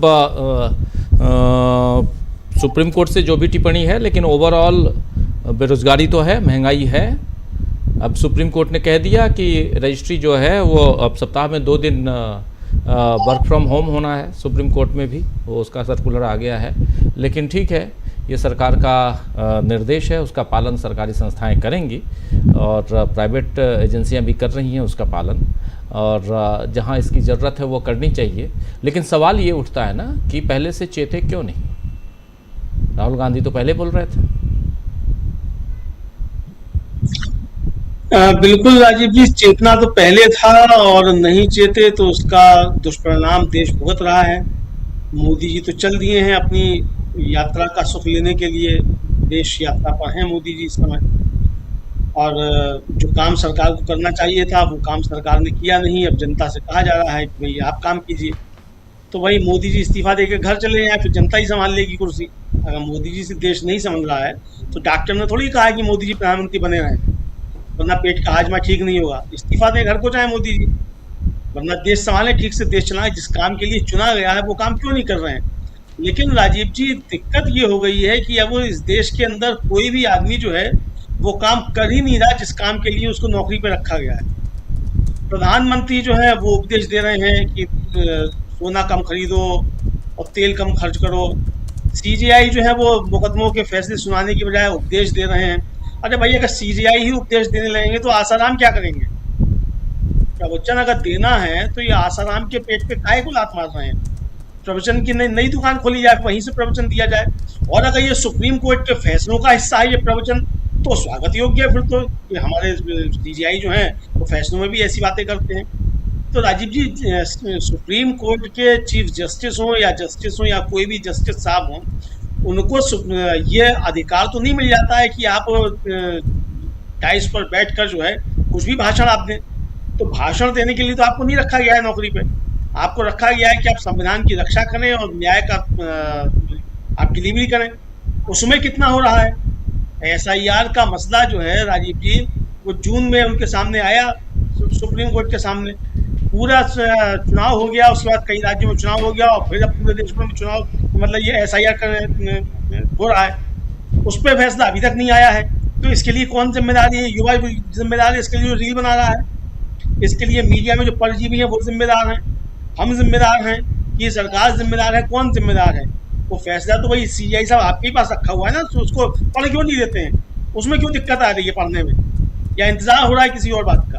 तो राजीव जी ये दिक्कत जो है ये सब जगह पैदा हो रही है कि अब सब जगह जो है वो प्रवचन देने का काम जो है वो एक सबसे अच्छा काम मिल गया है, जिसे देखो वो प्रवचन दे रहा है, अपना काम कर ही नहीं रहा। तमाम मंत्रियों को देखिए, उनके विभाग के बारे में कुछ पूछिए कुछ नहीं मालूम होगा, प्रवचन सब देंगे। तो अब ये प्रवचन देने का ही काम अगर सबसे बड़ा काम है तो हम लोग भी यही करते हैं राजीव जी, प्रवचन देने का ही काम शुरू करते हैं, सारे काम धाम छोड़ के। चूंकि सीजीआई भी कह रहे हैं कि प्रवचन देना सबसे अच्छा काम है, रील बनाना खराब है। अब ये मुझे नहीं पता कि भाई रिटायरमेंट में तो अभी काफी लंबा समय बचा है सीजीआई साहब के, और अगर रिटायरमेंट के इतने लंबे समय से पहले ही राजीव जी ये परिस्थितियां हो रही हैं तो कुछ ना कुछ तो गड़बड़ है फिर इसका मतलब अंदर भी सिस्टम के, क्योंकि वो क्या सिस्टम की भी बात कर रहे हैं सीजीआई साहब। तो सिस्टम में अगर कुछ गड़बड़ है उसकी वजह से अगर सीजीआई के ये उद्गार निकल रहे हैं तो सिस्टम की पड़ताल होनी चाहिए कि आखिर हमारे सीजीआई जो है वो इतने ज्यादा झल्ला क्यों जाते हैं इस सिस्टम की वजह से, जिस सिस्टम की लेकर बात कर रहे हैं। तो सिस्टम में कुछ ना कुछ लोचा है, इसका मतलब सीजीआई इसकी तरफ इशारा कर रहे हैं। तो अगर सिस्टम के अंदर कुछ लोचा है तो राजीव जी ये भी हम लोग ठीक नहीं करेंगे। ये सिस्टम में बैठे हुए लोगों को ठीक करना है, सीजीआई को ठीक करना है, प्रधानमंत्री को ठीक करना है। तो ये दोनों अपना काम करें, सिस्टम को ठीक करें ताकि सीजीआई जो है वो झल्लाया ना करें। ये काम होना चाहिए, लेकिन वो काम नहीं हो रहा है। मैं हाँ राजीव जी, देश की हालत निश्चित तौर पर इसमें बहुत ज्यादा खराब है और इसको तो प्रधानमंत्री खुद कह रहे हैं। और राजीव जी आपको याद होगा कि प्रधानमंत्री ने बताया था कि रील बनाना जो बहुत बड़ा रोजगार है और युवा जो है इससे लाखों करोड़ों कमा रहे हैं, और सीजीआई साहब बता रहे हैं फर्जी है। तो मैं राजीव जी सीजीआई की बात मानूं कि मोदी जी की बात मानूं? मेरे सामने बड़ा धर्म संकट है। सीजीआई की बात मानूं तो आदेश है, मोदी जी का मानूं तो मंत्र है। तो मैं मंत्र को जपूं कि मैं आदेश को जपूं, ये समझ में नहीं आ रहा है। तो दोनों मिलकर बैठकर तय कर लें कि रील बनाना रोजगार है या रील बनाना परजीवी है। तो ये दोनों तय करें, सीजीआई साहब और प्राइम मिनिस्टर बैठकर, या सीजीआई साहब जो सीधे सीधे प्राइम मिनिस्टर से कह रहे हैं क्या बातें करते रहते हो, परजीवी पन्ने को रोजगार बनाना बता रहे हो। तो अगर उन दोनों के बीच में राजीव जी कोई इख्तलाफ है तो वो भी सामने आना चाहिए कि भाई दोनों के बीच में मतभेद किस बात को लेकर है, किसको रोजगार माना जाए किसको रोजगार नहीं माना जाए। ये राजीव जी बड़ा संकट है। और अगर इस तरीके की टिप्पणियां सुप्रीम कोर्ट से आती हैं तो इसका मतलब ये है राजीव जी कि आपकी जो जिम्मेदारियां हैं, आपको जो न्याय देना है, आप वो काम नहीं कर रहे हैं और बाकी सारे काम कर रहे हैं। आज एक और टिप्पणी भी आई, जो शिवसेना यूवीटी का जो चुनाव चिन्ह दे दिया गया एकनाथ शिंदे को, उसकी भी याचिका भी सुनवाई थी, उस पर भी अब झल्ला पड़े वहां भी। क्या आप अपने नेताओं को समझाइए, बाहर जाकर उस तरह के बयान देते हैं। पहले तो कह दिया था राजीव जी कि वो उन्हें मालूम नहीं कि इस पे राहुल गांधी ने कोई प्रेस कॉन्फ्रेंस की है वोट चोरी को लेकर, कि वो अखबार नहीं पढ़ते और खबरें नहीं देखते। लेकिन बाहर यूवीटी, शिवसेना यूवीटी के नेता जो हैं वो सुप्रीम कोर्ट की आलोचना कर रहे हैं, ये मालूम है सीजीआई साहब को। तो भाई ये गजब मामला है कि आपको नेता विपक्ष जो है वो वोट चोरी के ऊपर कोई प्रेस कॉन्फ्रेंस कर रहा है तो उसके बारे में आपको जानकारी नहीं है, लेकिन अगर संजय राउत बाहर कोई बयान दे रहे हैं या उद्धव ठाकरे कुछ बयान दे रहे हैं तो वो आपको मालूम है। तो आपका सिलेक्टिव खबरें देखते हैं, जो आपके मतलब की वही देखते हैं। तो राजीव जी मुझे लगता है सुप्रीम कोर्ट से इस तरीके की सिलेक्टिव टिप्पणियां नहीं आनी चाहिए, क्योंकि इस देश को आज भी राजीव जी अगर किसी से उम्मीद है तो वो सिर्फ सुप्रीम कोर्ट से ही उम्मीद बची है कि भाई न्याय की बात यही करेंगे, जब कहीं से न्याय नहीं मिलेगा तो इनके पास जाकर न्याय मिलेगा। और अगर वहां से भी इस तरह की टिप्पणियां आने लग जाएंगी तो निश्चित तौर पर जिस सिस्टम की सीजीआई से बात कर रहे हैं ये सिस्टम भड़बड़ा के गिर पड़ेगा। और राजीव जी जब ये सिस्टम भड़बड़ा के गिरेगा तो ना सीजीआई बचेंगे ना प्रधानमंत्री बचेंगे। जी बिल्कुल बिल्कुल बिल्कुल, आप सही कह रहे हैं और ये बहुत दुखद है, बहुत दुखद है। सीजीआई की टिप्पणी पे अलग अलग मैं देख रहा हूँ प्रतिक्रियाएं आ रही हैं, अलग अलग लोगों की प्रतिक्रियाएं आएंगी भी, और बहुत इम्पॉर्टेंट हो जाता है कि उनके द्वारा जो प्रतिक्रिया दी गई है जो वो गलत है, और ये सरासर गलत है। आप सीजीआई पद पे हैं, आपके उस पद का सम्मान है, लेकिन युवाओं का भी सम्मान होना चाहिए। युवा बेरोजगार कॉकरोच नहीं है। स्वामी जी, सवाल यहाँ सुप्रीम कोर्ट से ज़रा बाहर निकले हैं तो सवाल देश का है, और देश में नरेंद्र मोदी जो यहाँ राग छेड़ के गए हैं, उस राग में अब गीत गाने वाले लोग बहुत हो गए हैं। सब कोई पैदल, कोई कार में, कोई बस में, कोई मेट्रो में, कोई रिक्शे में, सब अलग अलग रील। फाइनली बन तो रील ही रहा है ना, रील ही तो बना रहे हैं, और इसी रील के खिलाफ सुप्रीम कोर्ट है। कैसे देखा जाए, क्या यहाँ प्रधानमंत्री की बातों को किसी दूसरे रूप से उसके खिलाफ ये सारी बातें आ रही हैं, इसको कैसे देखा जाए? देखिए राजीव जी, आपने समस्या के मूल में, जड़ में जाने की जरूरत तो है। सुनील जी से आपने पूछा था, वो पत्रकार हैं। देखिए मैं तो पत्रकार नहीं हूं, मैं तो अध्यापक हूं। तो मैं कॉकरोच हूं या मैं अध्यापक हूं? अच्छा, अगर मैं कॉकरोच हूं तो क्या मैं अगर सुप्रीम कोर्ट में कोई याचिका दाखिल करूंगा तो मेरी याचिका जो है स्वीकार होगी कि नहीं? कहा जाएगा कि नहीं कॉकरोच है, क्योंकि आप सोशल मीडिया में हैं इसलिए आपकी बात नहीं सुनी जाएगी। देखिए राजीव जी, आपकी तो बहुत जान पहचान होगी, आप तो बड़े पत्रकार हैं। मुझे 5 दिन के लिए फाइनेंस मिनिस्टर बनवा दीजिए। पहला आदेश करूंगा कि जो मेंबर ये एमपीज हैं और एमएलएज हैं, 5-5, 6-6 ये पेंशन्स लेते हैं, जितनी बार विधायक और लोकसभा के संसद बनते हैं उतनी बार की पेंशन लेते हैं, इनकी पेंशन को पहले दिन बंद कर दूंगा। फिर ये बड़े बड़े अधिकारी जो हैं, ये गाड़ियों में चलते हैं, बड़ी बड़ी कोठियों में चलते हैं, लाखों करोड़ों की इनकी इनकम कमा लेते हैं, इनकी पेंशन को बंद कर दूंगा। लेकिन मैं देश के गरीब लोगों की, देखिए राजीव जी, एक बार सारे पैनलिस्ट से पूछ लीजिएगा, कल डिस्कस करेंगे इसको, कागज पे जरा कैलकुलेट करके देख लें। जो गरीब आदमी बिहार उत्तर प्रदेश से अंदर यहां फैक्ट्री में आके 11,000 रुपए में काम कर रहा है, अपने परिवार को लेके आता है, 3,000 रुपए किराया दे देता है, 3,000 की गैस खर्च कर लेता है, जब उसका खर्चा नहीं चल रहा है और उसके बाद 25% का आप इन्फ्लेशन और बढ़ा देंगे तो वो बेचारा अपने खर्चे को कैसे चलाएगा? गरीब पे सारा बोझ डालेंगे क्या? और देखिए वास्तविकता, मेरे को तो अभी सोशल मीडिया में इतने ज्यादा रिस्पॉन्स आ रहे हैं, माननीय सुप्रीम कोर्ट के जस्टिस से ऐसी अपेक्षा हमें नहीं थी। इसका मतलब यह है कि अब हमें न्याय की कोई उम्मीद नहीं होनी चाहिए। हम लोग जो ये कह रहे हैं कि देश के अंदर तानाशाही आ गई है, वो आ गई है क्या? अरे हमारे देश के अंदर ये गरीब बच्चे जो पढ़ पढ़ के, माता पिता अपने जूते घिस घिस के, नंगे पैर चल चल के, अपने खेत बेच बेच के, गिरवी रख के अपने बच्चों को पढ़ा रहे हैं, और क्योंकि आपके यहाँ एम्प्लॉयमेंट जनरेट नहीं हो रहा है, क्योंकि हर चीज आप इंपोर्ट कर रहे हैं, देश के अंदर कोई प्रोडक्शन ही नहीं कर रहे हैं, तो अगर हर चीज को इंपोर्ट कर लेंगे, अपने एमएसएमई को खत्म कर देंगे, अपने छोटे ट्रेडर्स को खत्म कर देंगे, लोगों के धंधे बंद कर देंगे, तो इन लोगों को नौकरी नहीं मिलेगी, फिर आप इनको कॉकरोच कह देंगे। देखिए वास्तविकता यह है कि बिल्कुल एक प्रकार से देश का शोषण हो रहा है, देश के गरीब लोगों का शोषण हो रहा है, और ये बिल्कुल माननीय सुप्रीम कोर्ट के सूर्यकांत शर्मा साहब ने उनको बिना अवमानना करते हुए, क्योंकि मैं जानता हूं उनकी बड़ी शक्ति है, एक और वो है जस्टिस शर्मा जिन्होंने कहा है कि अवमानना का केस अरविंद केजरीवाल पे चलाया जाए, मैं नहीं झेल पाऊंगा। लेकिन आज के तारीख में देश की जनता का जो मखौल बढ़ाया गया है, 75 हमारे 80 साल की आजादी के बाद आज तक कभी ऐसा नहीं हुआ है कि माननीय सुप्रीम कोर्ट इस पर टिप्पणी करके देश के गरीबों का मजाक उड़ाए। और ये जो महंगाई डाली जा रही है, ये नहीं समझ रहे हैं राजीव जी, देश की इकोनॉमी को खत्म कर रहे हैं। देश की इकोनॉमी की सबसे बड़ी खूबसूरती थी, we are a consumption economy, और कंजम्पशन कौन करता है? देश का गरीब और मध्यम वर्ग करता है। गरीब और मध्यम वर्ग के हाथ से अगर परचेजिंग पावर आप छीन लेंगे, अगर वो परचेजिंग बंद कर देगा, देश की इकोनॉमी ठप हो जाएगी। आज के तारीख में आप जो ज्वेलर्स हैं, जो 1 करोड़ लोग उसमें रोजगार में हैं, आप देखिएगा मुर्दानगी छा जाएगी पूरे, और ये सारा का सारा उत्तरदायित्व तो इस गलत अर्थनीति का है। विदेश नीति की आपने ऐसी की तैसी कर दी, अब अर्थनीति की आप ऐसी की तैसी कर रहे हैं, फिर कह रहे हैं साहब मैं प्याज नहीं खाता तो प्याज के दाम, तो भैया मैं भी दूध नहीं पीता, दूध के दाम, लेकिन देश की जनता तो पीती है ना। 2 रुपए लीटर उसके दाम बढ़ रहे हैं, और अगर पेट्रोल के दाम बढ़ गए, डीजल के दाम, मेरे पास तो कोई कार नहीं है, इसका मतलब मुझे अंतर नहीं पड़ता तो देश की जनता को अंतर नहीं पड़ता। अरे जो गिग वर्कर्स हैं, जो बेचारे ये समोसा बेचते हैं और ये जो टेम्पो चलाते हैं, ये लोग क्या वर्क फ्रॉम होम करेंगे क्या? आपके सरकारी अधिकारी कर लेंगे, उनको तो फायदा हो जाएगा, उनको तो आराम से अपने घर में एसी चला के अपना इंटरनेट पे काम कर लेंगे। लेकिन जो मेहनतकश आदमी है, जो पसीना बहाने वाला आदमी है, उसका जीवन कैसे कटेगा? तो देखिए राजीव जी, अन्याय है।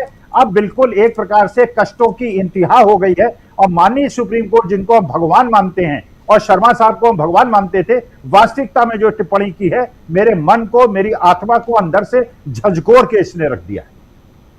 जी जी, आपकी भावनाओं को समझ सकता हूँ। प्रशांत जी के ही हम नाम हैं, प्रशांत भूषण, वकील हैं, वरिष्ठ वकील हैं, सोशल एक्टिविस्ट भी हैं। उन्होंने लिखा सोशल मीडिया पे कि मुख्य न्यायाधीश द्वारा युवाओं के खिलाफ की गई टिप्पणी बेहद दुर्भाग्यपूर्ण और कुछ हद तक सामान्य है। मैं समझता हूं कि उनके सामने उपस्थित युवा गैर जिम्मेदार हो सकता है, लेकिन इस तरह की सामान्य टिप्पणियां कार्यकर्ताओं के प्रति उनकी घृणा को दर्शाती हैं, जो फांसीवादी सत्ताधारी व्यवस्था के दृष्टिकोण को भी प्रतिबिंबित करती हैं। ये एक गलत संदेश देता है। उन्हें यानी सीजेआई को माफ़ी मांगनी चाहिए और स्पष्टीकरण देना चाहिए, इन्होंने कहा है। और ये जो कार्यकर्ताओं का मतलब यहाँ पे एक्टिविस्ट से है, जो एक्टिविस्टों की बात हो रही है उनसे है, जो एक्टिविस्टों के इन्होंने कहा है, पैरासाइट कहा है, उस पे है। लेकिन मेरा मानना है कि इस पे बात क्यों नहीं होनी चाहिए, बहस क्यों नहीं होनी चाहिए। जब आप जन सामान्य पे टिप्पणी कर रहे हैं, ये सही बात है कि आपके पास पावर है, आप किसी को भी अवमानना, आपराधिक अवमानना, हर तरह के किसी भी ढंग के अवमानना में घसीट सकते हैं, कंटेम्प्ट में आप वो कर सकते हैं। लेकिन क्या ये इस पे बात बहस नहीं होनी चाहिए प्रशांत जी? देखिए, अभी ने कहा कि एसआईआर को लेके, और आपने दर्जनों लाइव की हो जी, एसआईआर को लेके मुकदमे चल रहे हैं सुप्रीम कोर्ट में, और उसमें एक बेसिक क्वेश्चन है कि रिप्रेजेंटेशन ऑफ पीपल्स एक्ट की धारा आपका वीडियो 17(3) जी, तो रिप्रेजेंटेशन ऑफ पीपल्स एक्ट में धारा 17(3) के मुताबिक क्या एसआईआर कानूनी है? क्या इलेक्शन कमीशन को अख्तियार है, कानूनी अख्तियार है उसको करने का? ये सवाल पे सुप्रीम कोर्ट पिछले 9 महीने से सुनवाई कर रहा है, सिर्फ एक सवाल पे, और उस पर फैसला नहीं दे पाए।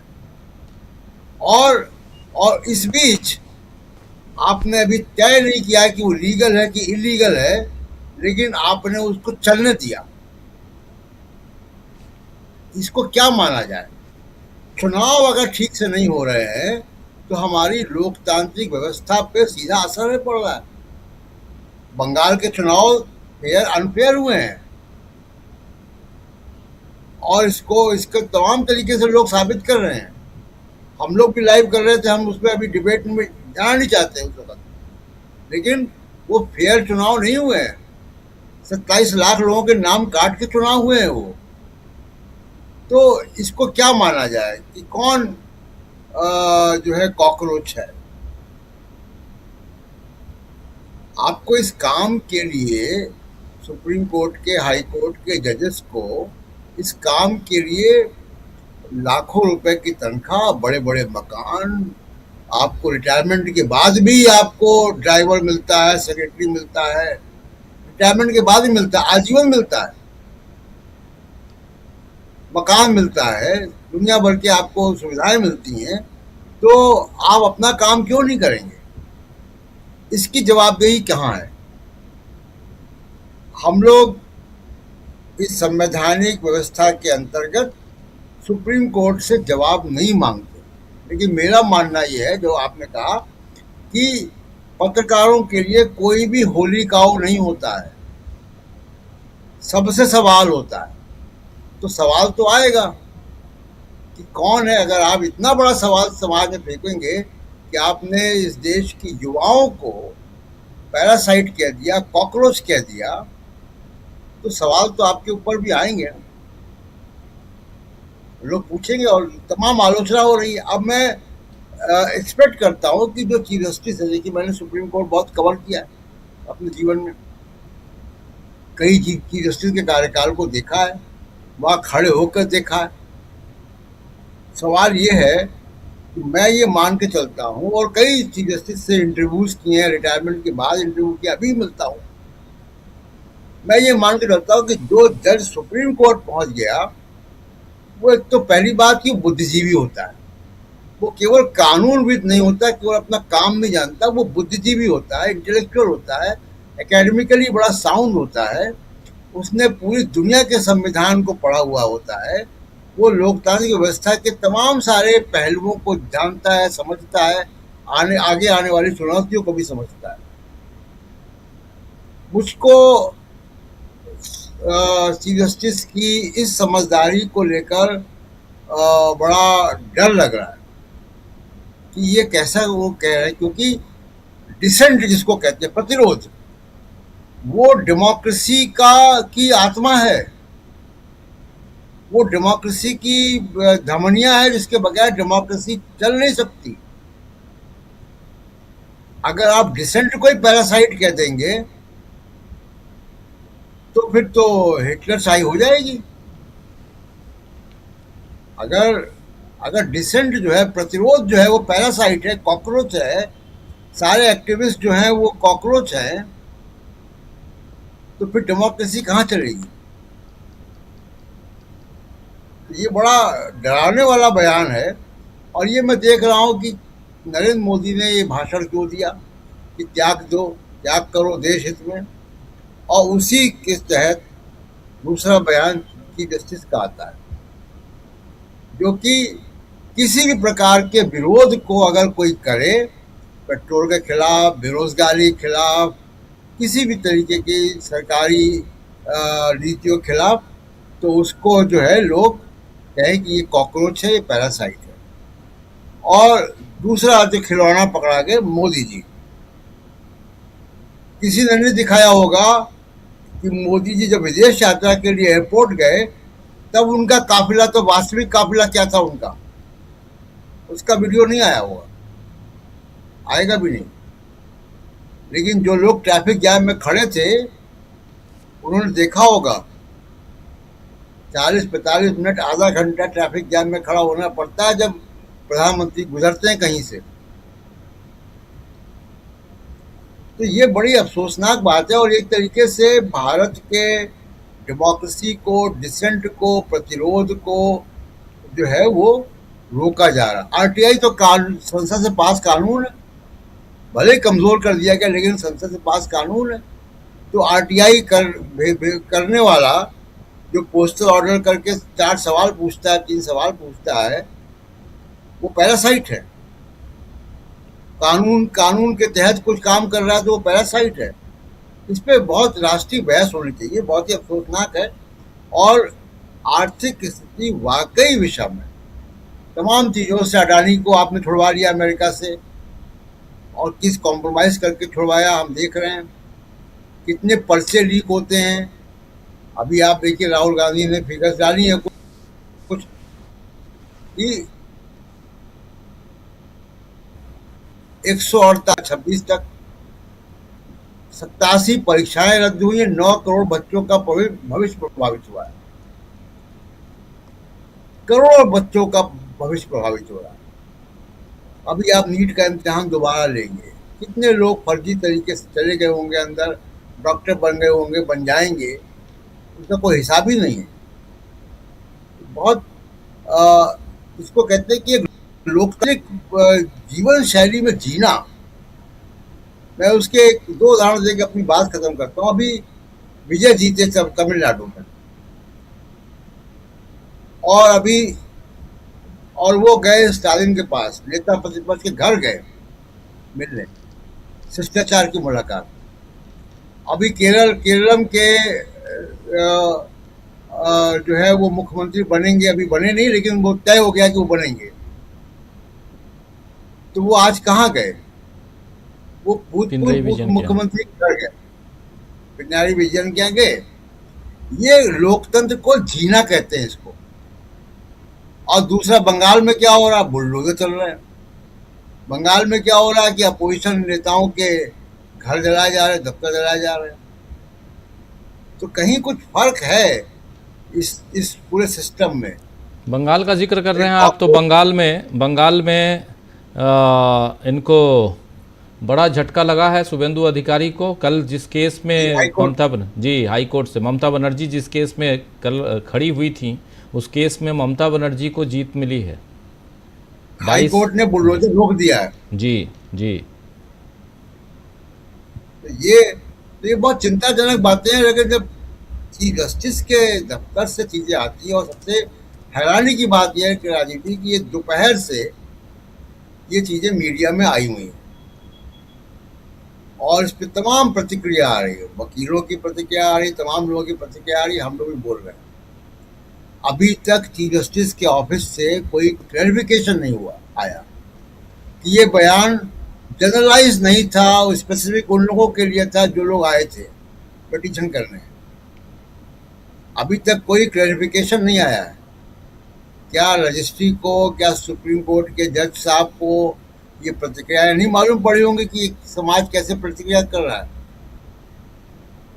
तो कहीं ये लार्जर जो है वो नैरेटिव बिल्डिंग का हिस्सा है इस देश के किसी भी ऐसे व्यक्ति के खिलाफ जो सच के रास्ते पर हो, जो आवाज़ उठाए, गलत को गलत कहे, सही को सही कहे, उसको आप पैरासाइट बोल दो, कॉकरोच बोल दो। ये खराब माहौल बनाने का जिसको कहें कि कोशिश हो रही है। जी राजीव। जी जी जी बिल्कुल। एक छोटी सी टिप्पणी आपकी भी इस मसले पे, सुनील शुक्ला जी। ये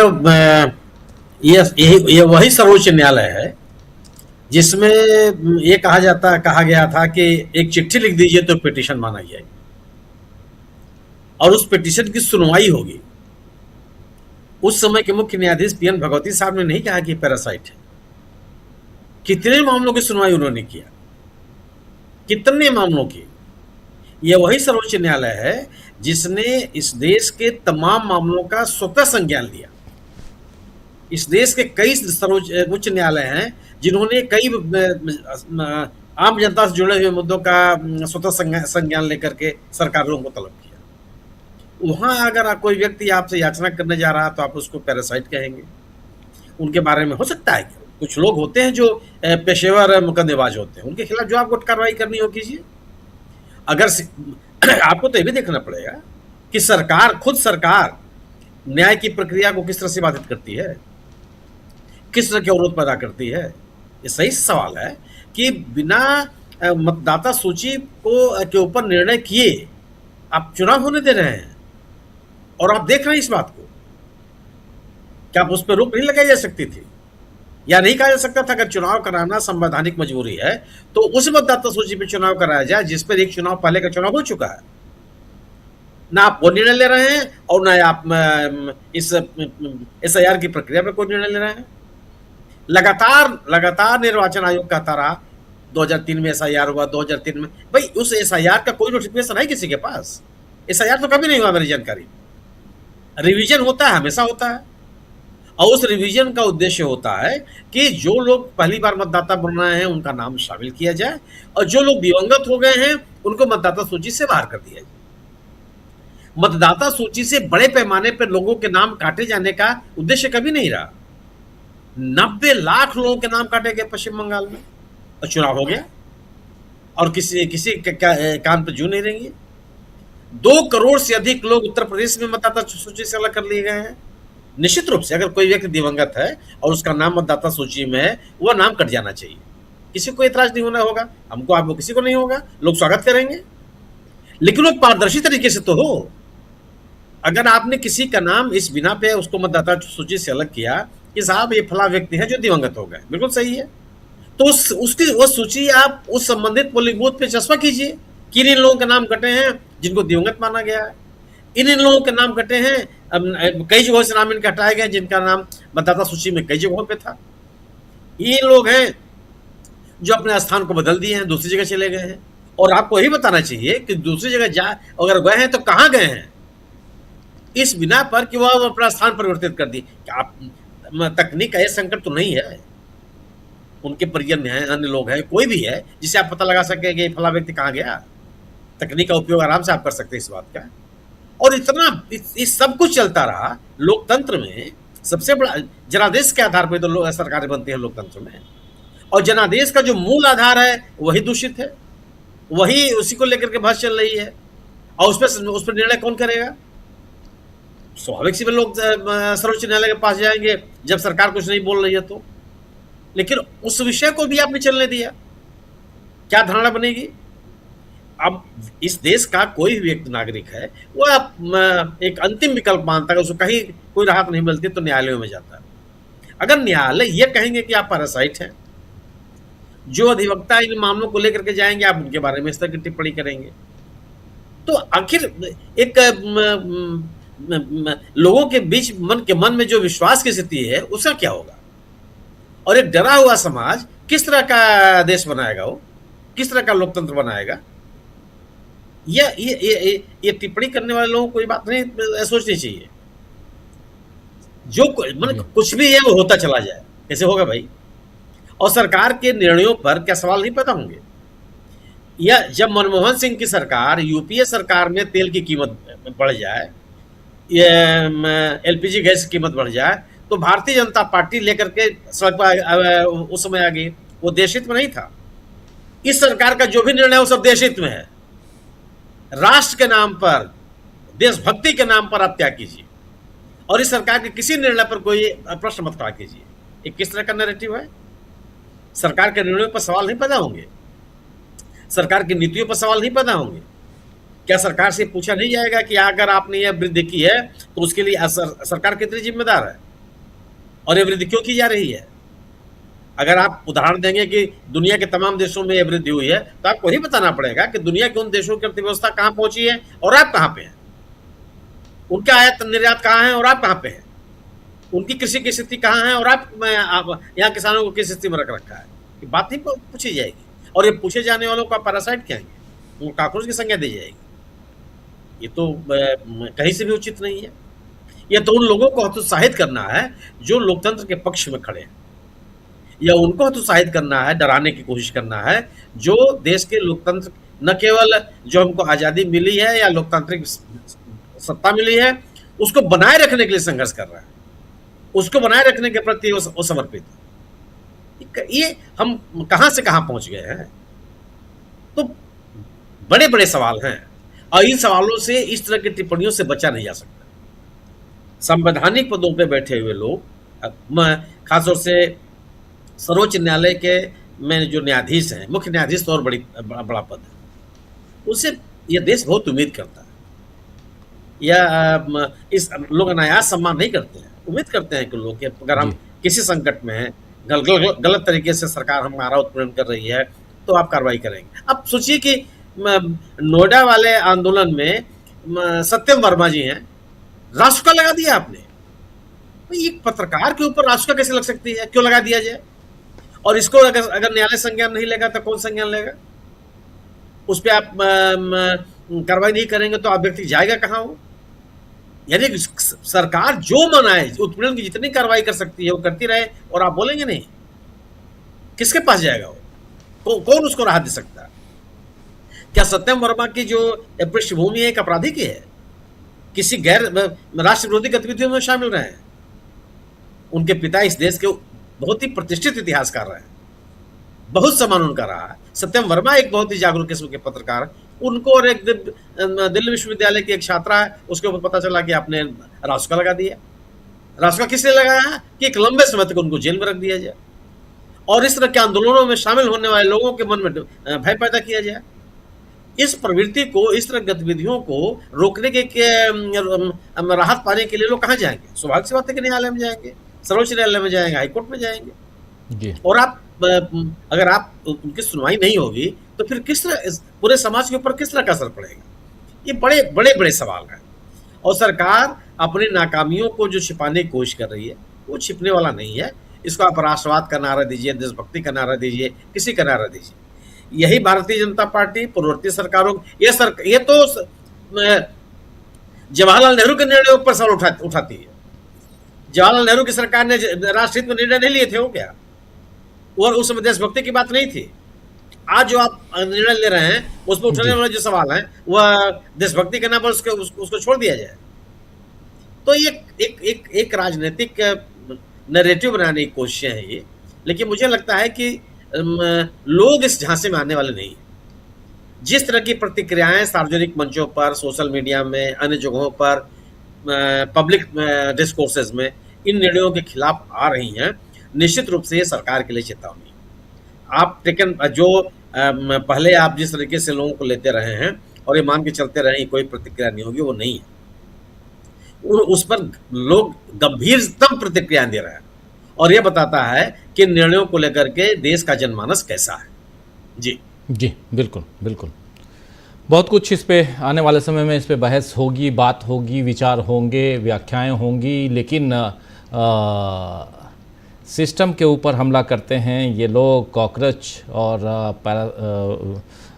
परजीवी जो मीडिया और सोशल मीडिया और उसके बाद आरटीआई एक्टिविस्ट बनकर सिस्टम के ऊपर हमला करते हैं। ये सेंटेंस है और ये इसकी काफ़ी व्याख्या हो रही है अलग अलग ढंग से। और सबसे बड़ी चीज़ कि बेरोज़गारी दूर कैसे हो, महंगाई दूर कैसे हो, इस पर अगर बात नहीं करेंगे और इसके जड़ में नहीं जाएंगे और उसके बाद ऊपर से इन लोगों को रोकने की कोशिश करेंगे, NIT और ऐसे अलग अलग एग्ज़ाम्स जो कैंसिल हो रहे हैं और वो क्यों हो रहा है, ये जब सिस्टम के सामने आ रहा है और सिस्टम जब यहाँ बेनकाब हो रहा है तो सवाल सिस्टम से पूछे जाने चाहिए, न कि जो लोग बेनकाब करते हैं, चाहे वो RTI एक्टिविस्ट हों या एक्टिविस्ट हों, उनसे पूछे जाने चाहिए। अभी आने वाले समय में ऐसे कई सारे सवालों से दो चार होना होगा, इस पर कई बहसें होंगी, हम लोग भी कई बहसें करेंगे इस पर। चलिए, आज इतना ज़रूर है कि देश की हालत बेहद ख़राब है।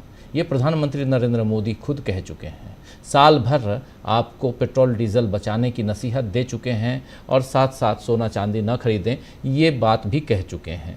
तो ये मान रही है सरकार, डायरेक्ट नहीं इनडायरेक्ट रूप से, अघोषित तौर पर देश में इमरजेंसी है, ये सरकार बता रही है। आगे आपको समझना है कि करना क्या है। चलिए, बहुत बहुत शुक्रिया सुनील जी, बहुत बहुत शुक्रिया प्रशांत जी, बहुत बहुत शुक्रिया अमलेंदु जी और बहुत बहुत शुक्रिया